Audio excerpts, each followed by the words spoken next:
want to talk about businesses that are expanding, so listen to this. Never mind drones becoming an extension of online shopping, which they are going to be.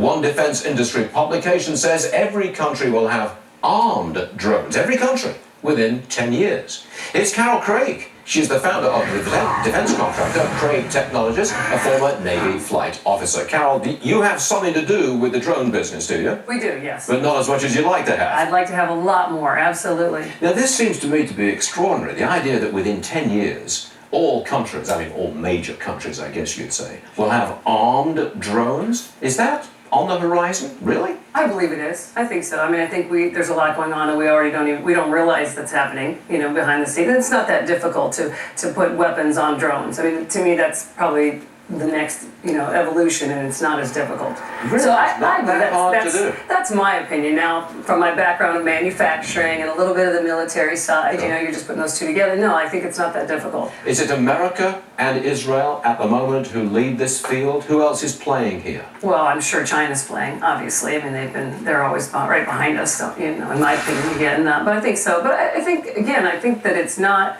it's more about, the manufacturing side of it. That's what's important about what's coming behind. What do you mean?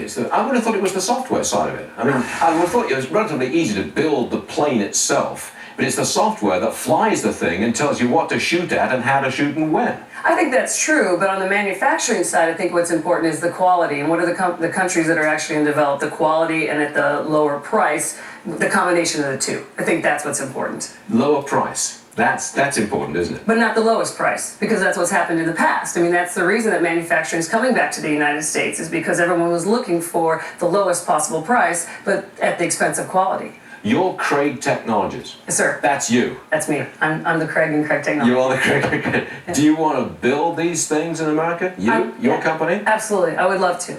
More on the commercial side than necessarily the government. It's much bigger than the military That's side. the market. Absolutely. No, I agree completely. Plus, I need to earn back a little bit of the money that I lost during the shutdown, the government shutdown. Yeah. So, on the commercial side, that's where, I also think that's where the opportunity is. Wait a minute. Let's not let No, but it feels like she was watching the show earlier. Was that a dig or was that honest? No, that's the truth. You lost money in the shutdown? Yes, and this is the story that most people don't hear. From the small business side, what happened to us is that when the government shutdown happens and we end up not being paid for maybe 90 days or so, and this could be from government customers or it could be from our customers who have the government as their customer. But it is a clarion call to change your model to, so that you're not solely reliant on the government. Well, and we do, and we don't. We have commercial as well, but what happens is then we don't get paid, so I have to extend my line of credit, max that out as much as possible. But in the government world, your interest is not something that you can bill back to the government. So that comes out of my bottom line profit. Okay. And so that's the struggle there. And the small businesses, some can't sustain that kind of thing. Okay. Could you build a drone today and put a gun on it? Sure. With duct tape.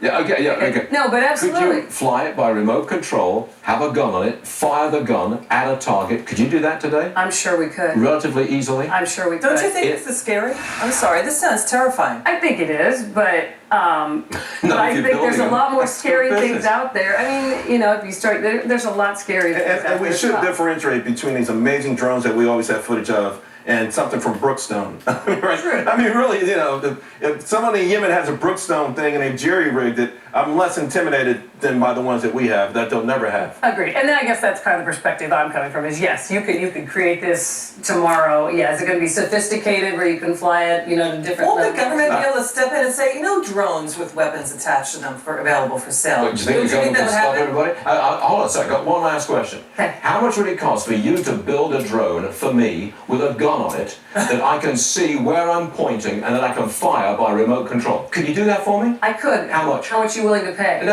How much? No, to be honest, I have no concept of that whatsoever. Well, would 50,000 get it for me? No, I don't think so. 100,000? Probably more than that. $1 million? Maybe $1 million. You could do that for $1 million? The greatest quality. Come back on the show? No. Carol, that was fascinating. It is obviously a growth industry. And so. Yeah, it's a great opportunity. I want to be a part of it. There's such opportunity. Absolutely. Good luck with that. Thank you very Carol, much. thank you very much indeed. More big names on the stock market. We're watching, by the way,